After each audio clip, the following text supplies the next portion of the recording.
O Brasil importou em agosto 3 milhões e 400 mil toneladas de fertilizantes, volume 19% menor em comparação com o igual mês do ano passado.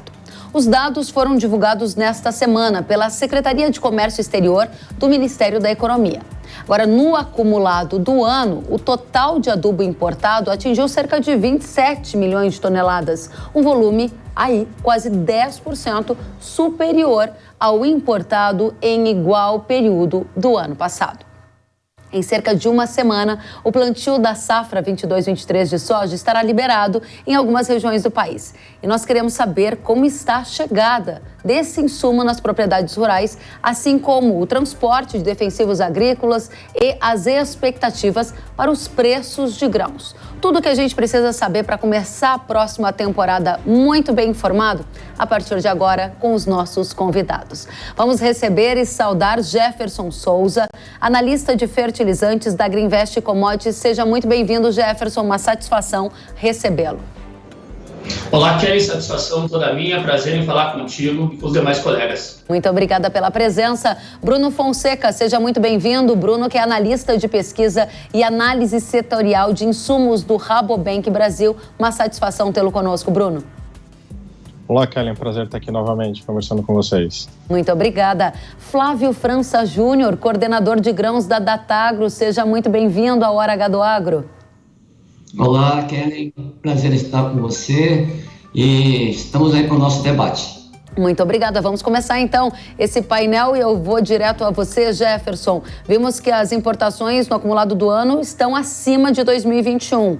Agora, como é que está a chegada desses fertilizantes que já foram importados lá nas lavouras brasileiras? A gente vai começar a safra 22-23, uma condição ideal, próxima do ideal, no sentido de abastecimento e distribuição? Conta pra gente.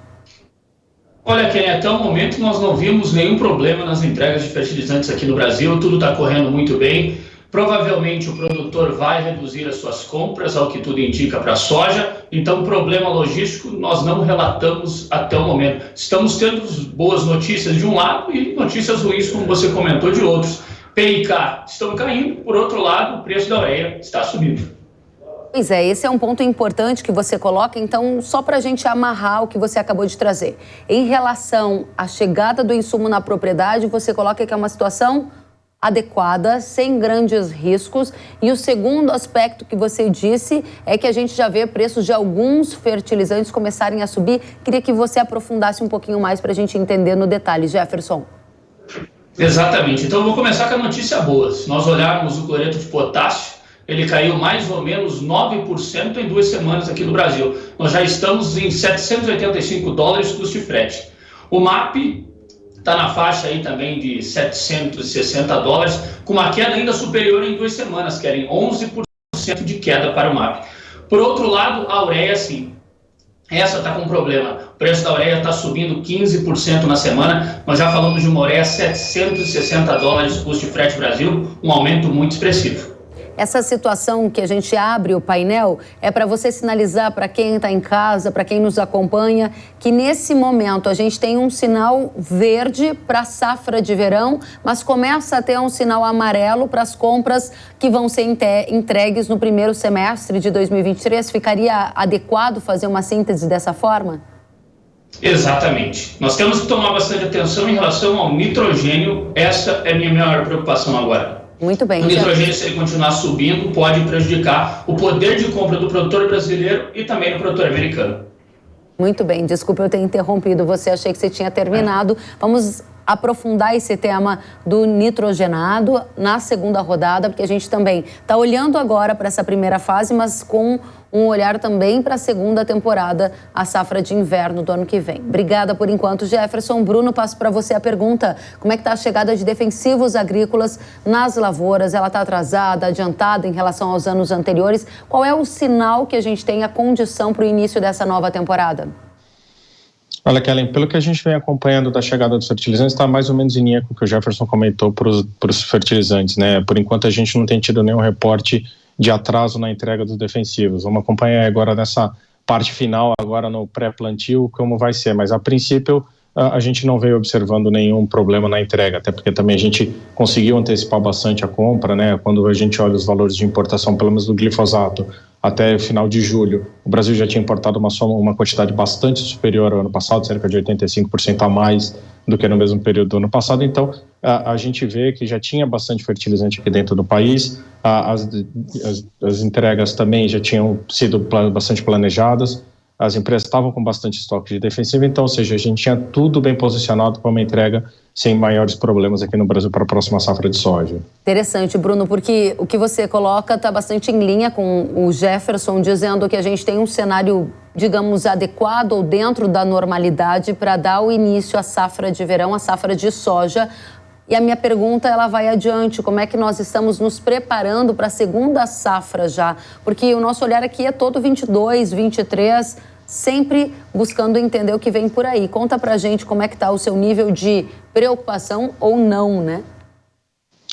Aí a gente vai ter que levantar alguns pontos, né, com relação à China e à Europa, né, por conta do gás natural. Isso deve impactar de alguma forma também a produção lá. E na China a gente viu ali nos últimos meses alguma retomada dos lockdowns um pouquinho mais forte por conta de Covid, reduziu um pouco a capacidade produtiva da China, mas de forma geral não impactou a produção de maneira muito forte, nem o nível de estoque dos defensivos na China. Então, para a próxima safra, para a safra de milho-verão agora, milho safrinha, desculpa, a gente imagina também que por enquanto a gente está bastante tranquilo. Vamos acompanhar agora como vem os próximos meses, mas a princípio a gente segue sem muitos problemas. Vamos acompanhar o que vai acontecer daqui para frente. Muito bom, muito bom. A gente espera que continue desta forma e aí a gente chega nessa último elo dessa corrente de fertilizantes defensivos e aí o preço pago pelo produto, que é com você, né, Flávio? Como é que estão os ânimos dos agricultores para a comercialização antecipada dessa safra 22-23?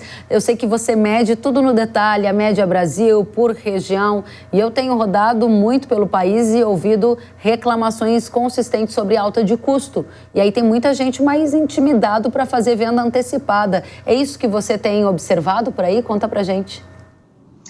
Olha, sim, Kelly, exatamente isso, né? A temporada vai começando com um nível de compromissamento por parte do produtor bem inferior ao que seria considerado normal. A gente deve ter, Kelly, em números assim arredondados, menos de 15% da safra nova, da safra 23 de soja, comprometida pelos produtores. Normalmente, nessa época, nós já deveríamos ter aí, pegando uma média de 5 anos, teria 25%, 30% negociado antecipadamente. Então, isso tem a ver com essa combinação, né? Uma combinação de incertezas para os preços, para o mercado, o ano que vem, com abrindo a safra com um aumento bem forte nos custos de produção. A gente está olhando aqui as planilhas iniciais e a gente detecta aumentos de 20, 25, 30, 40% no custo total de produção sobre uma safra que já tinha aumentado 30, 40, 50%.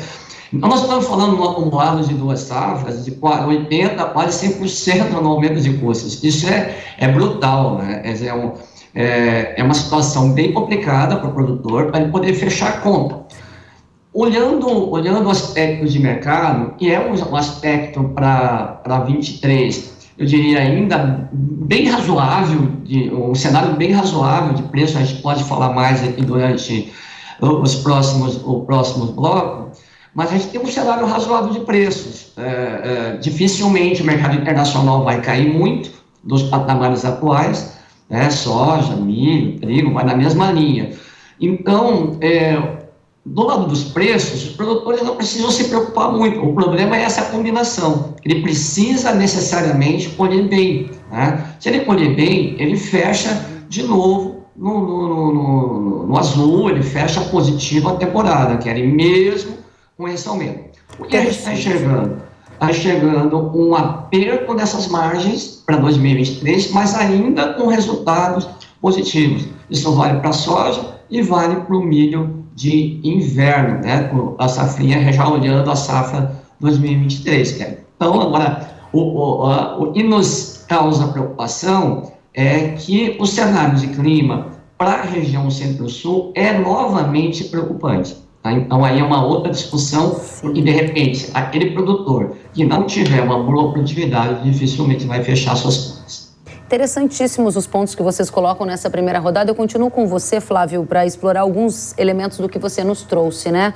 15% de safra de soja comprometida até o momento, abaixo da média histórica para o período, que seria de cerca de 25%, de acordo com os dados da Datagro, e isso reflete esse cenário de incertezas. Você disse ainda que os custos são muito altos, mas que os preços não está no seu radar uma queda brusca. Você fala em dificilmente vai cair muito, foi assim que você colocou. A minha pergunta objetiva é: qual é o tamanho da safra que a Datagro está vendo para a produção 23? Esses 15% em cima de quanto que vocês projetam de produção? E o que me chamou a atenção, essa incerteza que freia a venda antecipada de soja, ela tem a ver com uma crença do produtor de que o preço vai ficar mais alto e garantir margens um pouco maiores, ou uma preocupação com esse efeito climático que você disse que pode atingir o Centro-Sul? Qual dos fatores pesa mais para o retardamento dessa venda antecipada? Olha, eu diria que o peso é parecido, viu, Keren? Não dá para dizer que esteja um predomínio de um ou outro. O fato concreto é, ele está partindo de uma safra com um custo muito pesado. Então, ele tem a insegurança de que, em algum momento do ano, ele não consiga fechar essa conta. E sim, tem a expectativa de que alguma coisa possa acontecer ainda em termos de clima para mexer com o padrão de preços do mercado internacional e assim sim motivar vendas um pouco mais aceleradas. Temos que levar em conta também, Kevin, que tem a questão da eleição presidencial, né? Então é sempre uma variável também de risco para o produtor. Nós sabemos a postura do produtor, quer dizer, o que ele imagina, o que ele tem em mente, mas numa situação de mudança radical no padrão político e econômico, especialmente econômico do país, né, e é uma possibilidade, isso a gente não pode descartar, leva ao quê? Leva ao produtor na mesma linha, por exemplo, de um produtor da Argentina, né? Quer dizer, se nós tivermos uma mudança radical da economia brasileira, qual é a melhor situação do produtor? Ter produto no seu armazém, né? Deixar dinheiro em banco, sujeito a algumas alternativas, algumas mudanças bruscas da economia. É melhor ele ficar ser conservador nesse momento, né? Então tem a ver mesmo também com, eu adicionei aqui uma variável, né, Kelly, para facilitar a vida do pessoal que está nos vendo, né? A gente tinha duas variáveis bem complicadas. Tem essa questão do clima, nós temos de novo, provavelmente, a safra acontecendo com o fenômeno Laninha. E o Laninha, nos últimos 2 anos, atrapalhou a safra de verão na região Centro-Sul do Brasil.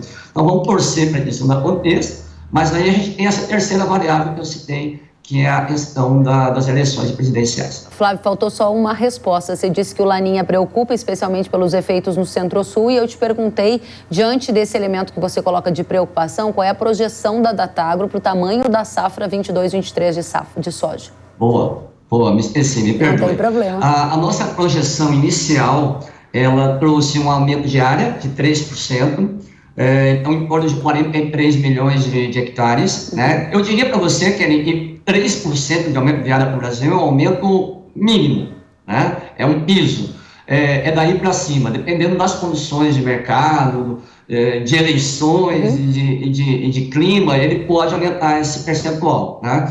Isso dá um pouco mais de 1 milhão de hectares aí de aumento na área plantada. Em condições de clima razoável, nem excelente e nem ruim, nós teríamos um potencial de safra de 152 milhões de toneladas. 152 razoável, hein? Muito interessante. Flávio, Jefferson, Bruno, vou chamar todo mundo aqui para o painel, porque a gente vai amarrar essa primeira rodada. Gostaria de saber se o Jefferson ou se o Bruno gostariam de fazer algum comentário adicional sobre essas expectativas e cenários para a safra de verão. A gente focou aqui na safra de verão. Faltou algo, Jefferson?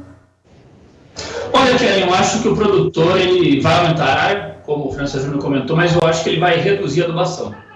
Esse é um ponto que me chama a atenção pelas conversas que eu tenho com o pessoal. Estou conversando bastante com produtores do Mato Grosso, Paraná, Rio Grande do Sul. Todos eles falam que irão reduzir a adubação, porém, irão aumentar a área. Então é isso que nós estamos vendo por agora. Muito bem. Bruno, algum ponto a adicionar?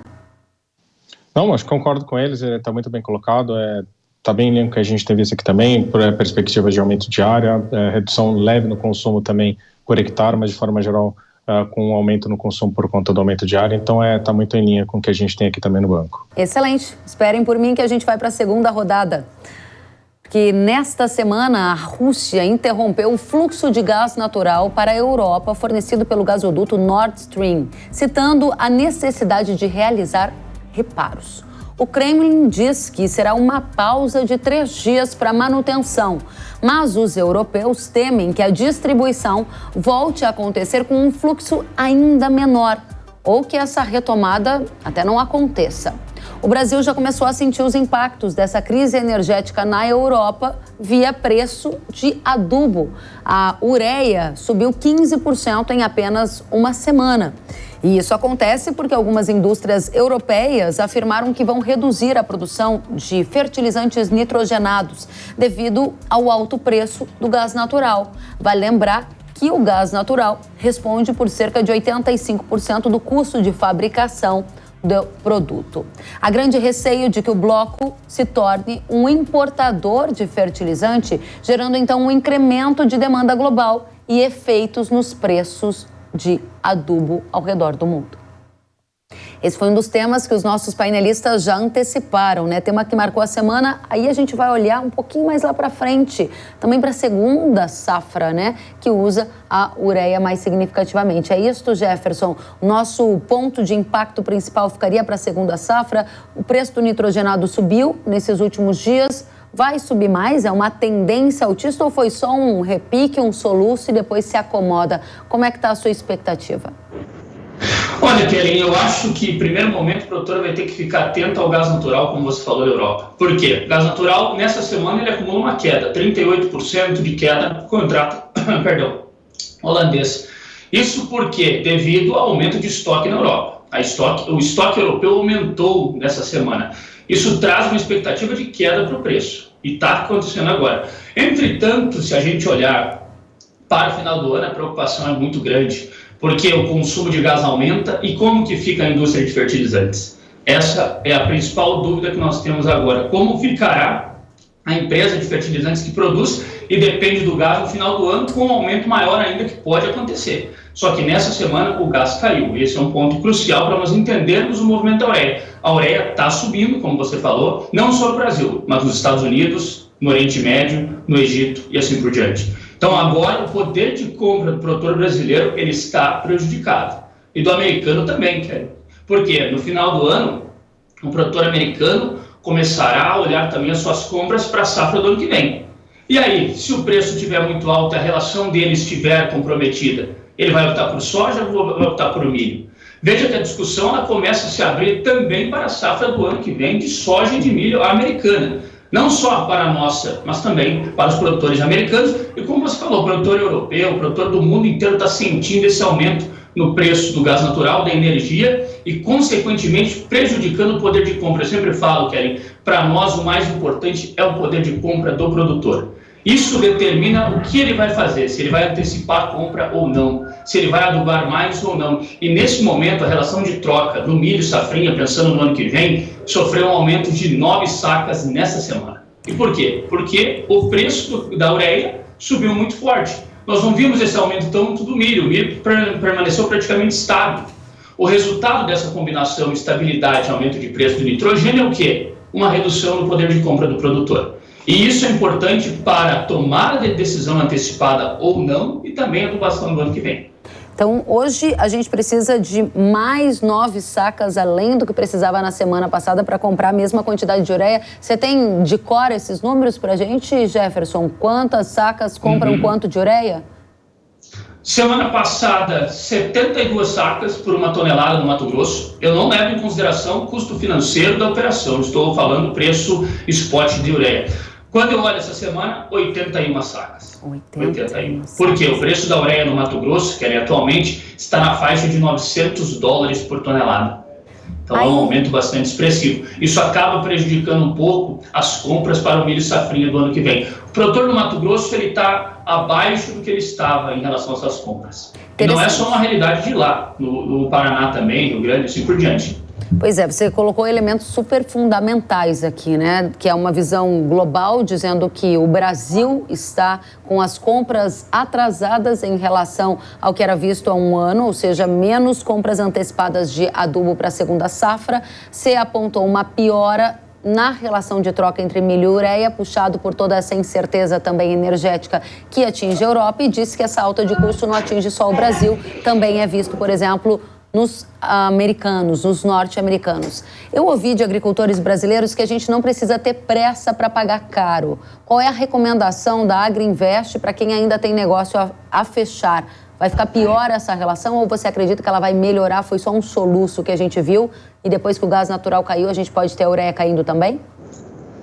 Olha, Kellen, vai depender muito do que eu te falei. O inverno promete grandes emoções na Europa, grandes emoções. Porque os estoques estão elevados, a Europa, inclusive, projeta estoques ainda maiores para os meses de outubro e novembro, porém, a minha dúvida é se esses estoques serão suficientes para o consumo doméstico e também para nós voltarmos a vermos a produção de fertilizantes na Europa. Essa é a minha dúvida. Por quê? Você pensa comigo, em um jogo em que você tem o consumo doméstico, a produção de fertilizantes, o que o governo europeu dará preferência? Eu acredito para o consumo doméstico. Desse lado, a indústria de fertilizantes, mesmo com os preços caindo, acaba sofrendo esses impactos. Então, significa que no último trimestre, nós vamos ver os europeus, quem sabe, importando mais, os americanos também no mercado, e um ponto importante que eu estava deixando passar, nós estamos vivendo um pleno leilão indiano, que é tão famoso no mercado de nitrogenados. A RCF, a empresa por lá, no início da semana, emitiu um novo leilão de compra de ureia. E esses números são fundamentais para o mercado pensar o que pode acontecer daqui para frente. Ou seja, se eu entendi bem, você está de estável a mais alto na tendência de preço para a ureia, é isto? Exatamente. Okay. Hoje eu penso que nós temos chance de vermos os preços maiores do que estão. Muito obrigada, Jefferson. Vamos adiante, quero saber de você, Bruno, o que o Rabobank está vendo de impacto dessa crise energética na formação de produtos da indústria agroquímica, defensivos. Lá na Europa a gente tem a sede de muitas empresas que abastecem o agro brasileiro, não é, Bruno? Exatamente, como a gente até pode pegar um gancho ali do que o Jefferson tinha comentando, numa situação de escassez de gás, provavelmente os governos, eles com certeza eles vão acabar priorizando o consumo doméstico, até dependendo também de como vier o inverno também lá na Europa, né? Então, isso com certeza deve impactar não só a produção de fertilizantes, mas também a produção dos defensivos que vêm da Europa. Então, o que a gente imagina é isso. Tendo uma situação mais apertada no gás natural lá, não só por conta de preço, mas também por conta de indústrias fechando as portas por conta de, mesmo que momentaneamente, por conta de uma menor oferta de gás natural, a gente pode imaginar que isso deve impactar, sim, a produção dos defensivos na Europa. É isso aí que a gente imagina. Quais os mais relevantes e em qual dimensão? Uma dimensão importante para alterar a tendência de preço? Uma parte sim, mas a gente também tem que lembrar que boa parte dos defensivos, que vem para o Brasil, eles acabam vindo da China, então acabaria podendo compensar um pouco do que vem da China. Então, a gente não imagina que vai reduzir pela metade, mas em alguma medida sim. O número é difícil a gente prever, por conta que tem que ver quanto que vai ser de impacto nas indústrias, mas alguma redução a gente pode ter sim na produção dos defensivos na Europa, mas uma parte a gente pode compensar com o que vem da China. Quais seriam eles os mais impactados, Bruno? A gente viu aqui o Jefferson falando dos nitrogenados que são impactados diretamente pelo gás natural, em maior proporção, digamos. No caso dos defensivos, a gente consegue fazer também uma escala de quais são os produtos que ficam no pico dessa lista? É um pouco complicado para a gente conseguir, viu, Kelly? Porque a gente vai ter que acabar avaliando bem em que países vão estar vai estar maior o impacto. Então é um pouco complicado, queria até não comentar muito, porque a gente fala que vai faltar no outro país o gás, então fica um pouco mais complicado, mas é uma coisa para a gente ter no nosso radar, sim, com certeza. Muito bem, então o Bruno disse para a gente que algumas produções podem cair significativamente, levando a uma demanda a se deslocar para outros países, como por exemplo a China. A gente vai falar da China no terceiro e próximo bloco. Bruno, eu volto com você já já. Flávio França Júnior, diante desse cenário que, de um lado, o Jefferson aponta que ele enxerga riscos de preços mais altos para fertilizantes, como, por exemplo, a ureia, em função do gás natural. De outro lado, a crise energética na Europa também pode atingir volume de produção de defensivos na visão do Bruno, do Rabobank. A minha pergunta para você é, qual é o cenário de preço? Você disse que os preços não têm espaço para cair muito, mas a gente quer saber se a rentabilidade está garantida para a soja e milho, se você puder rapidamente dizer para a gente. Olha, Kellen, quando a gente olha 2023, tanto para a soja como para o milho, milho de verão, milho de inverno, a gente tem que olhar 3 grandes variáveis, né? Bolsa, mercado internacional, prêmios de exportação e taxa de câmbio, né? Então, o cenário para 2023 é de preços internacionais, preço da Bolsa de Chicago, eu diria, muito superiores ao padrão médio, tá? Talvez, a depender dessa safra, do fechamento dessa safra norte-americana, a depender da safra sul-americana, né, se nós tivermos, vamos lá, dentro de uma certa normalidade, né, sem grandes perdas na finaleira da safra dos Estados Unidos e na nossa safra aqui da América do Sul, você tem um cenário de preços talvez um pouco abaixo do padrão médio de 2022. Esse é a minha expectativa, estou usando esse cenário. Um cenário um pouco mais conservador. Então, o Chicago para a soja aí na faixa dos seus 13,5, 14 dólares, e é um preço muito superior ao padrão normal, mas ele é um pouco abaixo do padrão médio de 2022. Nós temos perdas, né, Kelly? A safra norte-americana não é normal, ela tem problemas, temos perdas na Europa, temos perdas na China, então tem a questão da guerra, com a diminuição da oferta na Ucrânia, então a gente tem um quadro muito ajustado de oferta e demanda para soja, milho e trigo, então não tem como baixar esses 3 mercados acentuadamente. E não está descartado, vamos deixar aqui bem claro, que esses preços possam até ser mais altos no ano que vem, a depender do que vem pela safra, no final da safra norte-americana e especialmente na safra sul-americana, que eu diria que é quase a bola da vez agora, para a gente tentar adivinhar. Então, o Chicago vai terminar a ser forte, esses 3 produtos. Nós vamos ter prêmios provavelmente também bem aquecidos, porque a demanda por produto sul-americano e produto brasileiro segue muito sólida, muito firme. Não vejo grandes retrações nos prêmios de exportação. Uma variável bem complicada é a taxa de câmbio, né? Porque aí vai depender do que nós vamos ter em termos de eleição, né? Na hipótese da manutenção, manutenção da política econômica para o ano que vem, você tem um câmbio um pouco mais baixo do que tem em 22, né? Estou falando aqui hipoteticamente. Nessa combinação, eu enxergo o preço de soja, milho, verão, abaixo dos patamares picos e altos de 2022. Mas ainda assim, pelas contas iniciais aqui, ainda fecha no positivo, desde que o produtor consiga colher bem, tá? E essas variáveis que estão sendo citadas aí no painel, de nitrogenados, de defensivos, todas elas podem o quê? Elas podem apertar essas margens ainda um pouco mais, tá? Sem dúvida nenhuma, o cenário que para 23 é de margens positivas, mas bem mais ajustadas do que em 2022, 21, 20, né? O produtor vem numa sequência de margens positivas, né? Então, o quadro é um quadro ainda, diria que, positivo, mas bem mais apertado,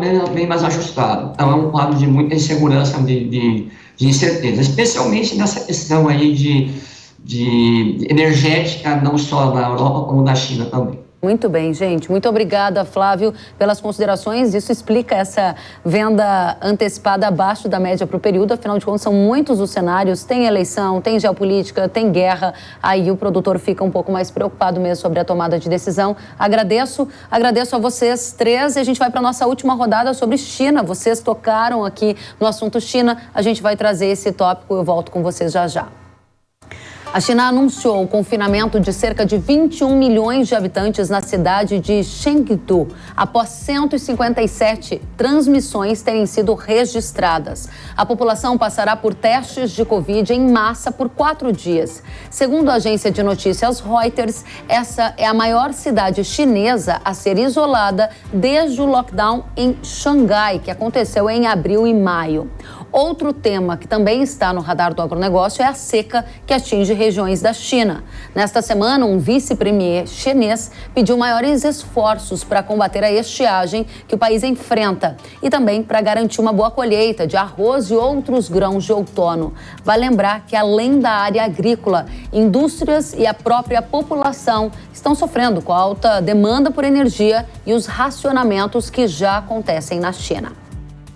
Vamos dar início ao nosso terceiro e último bloco com os nossos convidados para tratar de China. E aí eu começo com você, Jefferson. Peço que nessa rodada a gente seja mais objetivo. É a nossa última rodada. Para começar, fertilizante, muito do que a gente recebe vem da China. Esse cenário de lockdown gera algum efeito prático de curto prazo, Jefferson? Olha, até agora nós não estamos vendo. Agora, a China sempre é um assunto delicado. Quando nós falamos em China no fertilizante, ela é a grande exportadora de fosfatados para o mundo. No ano passado, ela já restringiu a oferta.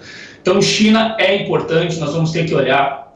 Pelo que eu estou acompanhando no mercado, ela está com a restrição de oferta ainda nesse segundo semestre. É importante dizer, os produtores chineses, a partir de setembro, eu estava falando com um colega de lá, ele disse, olha, vamos ver se vocês têm interesse em antecipar alguma compra, porque a partir de setembro eu tenho um produtor chinês voltando a comprar também. Então é mais uma concorrência. Significa que, pelo momento, nós não sentimos esses impactos. Agora, a crise energética que você comentou, isso me deixa um pouco preocupado, que foi a razão que levou a China no ano passado a suspender as exportações. Então isso deixa o mercado um pouco apreensivo, sobretudo para fosfatados, que é o carro-chefe chinês nas exportações. Jefferson, muito obrigada pela análise breve. Digo a você o mesmo, Bruno, como vai ficar a situação da China? Você disse que parte dessa demanda, ou melhor, a oferta que vem da Europa poderia ser suprida pela China no que se refere a defensivos. Isso pode acontecer mesmo com esse cenário de restrições, com lockdown, toda essa preocupação com seca e energia na China? Tem alguma coisa que você está vendo aí que preocupa? Vamos lá. No caso dos defensivos, a gente pode ver que na última onda de lockdown que a gente teve mais forte na China, isso não impactou muito a produção, por exemplo, de alguns defensivos na China. Então, a gente pode imaginar que, a partir de agora também, com mais essa nova onda de lockdowns, a gente não deve ter um impacto muito grande. Eles vêm conseguindo recuperar de uma maneira os estoques, então a gente pode imaginar que, uma vez mantido mais ou menos os lockdowns conforme eles vêm acontecido, o impacto não deve ser muito grande na oferta chinesa de defensivo. Um outro bom ponto que você colocou é a parte energética. Então, a gente tem que acompanhar para ver se, por conta da restrição energética, dado o clima mais seco na China, isso não pode impactar um pouco a produção. Por enquanto, ainda não vem impactando, mas é uma coisa que a gente tem que acompanhar daqui para frente, sim, porque isso pode impactar um pouco mais lá na frente a oferta chinesa. Por enquanto, ainda não é um problema, mas a gente tem que acompanhar. Que bom, que continue assim. Obrigada, Bruno. Por fim, diga pra gente, Flávio, essa seca que está atingindo algumas áreas da China pode gerar uma demanda adicional por produtos do Brasil? Se sim, quais e em qual dimensão na sua avaliação? Bom, Kellen, sim, existe um problema de perdas de safra, não só na China, na Europa, né, a gente comentou agora há pouco, e isso está diminuindo. Você soma isso à menor disponibilidade de produto na Ucrânia, né? Você tem, evidentemente, um gargalo, um aperto na disponibilidade geral de grãos, né, no mundo. Portanto, o Brasil tende a sair fortalecido com esse cenário, ele tende a sair fortalecido, tanto para a soja como para o milho. Vamos lembrar que, muito provavelmente, a gente começa a exportar milho para a China já até o final desse ano. A China passou a ser um grande comprador de milho, ela já chegou a comprar 25 milhões de toneladas dos Estados Unidos, nessa última temporada comprou pouco menos, mas ainda assim comprou 15 milhões, então ela deve entrar no mercado brasileiro, né, e o Brasil se tornar um grande player também no mercado de milho para a China, né? Então eu diria o seguinte, na nossa visão aqui de produtor de grãos, é uma questão de conseguir viabilizar, viabilidade econômica porque demanda a gente vai ter, né? Demanda para a soja e também para o milho, né? Tanto o milho de verão como o milho de inverno que vem pela frente. Muito bem, muito obrigada, Flávio. Quero agradecer aos nossos painelistas pela excelente discussão. O tempo voou, a gente poderia ficar muito mais tempo juntos aqui. Voltem sempre ao Hora H do Agro. Obrigada, Jefferson Souza, analista de fertilizantes da Agriinvest Commodities. Obrigada, Bruno Fonseca, analista de pesquisa e análise setorial de insumos do Rabobank Brasil. E obrigada, Flávio França Júnior, coordenador de grãos da Datagro. Até a próxima, gente. Tchau, tchau.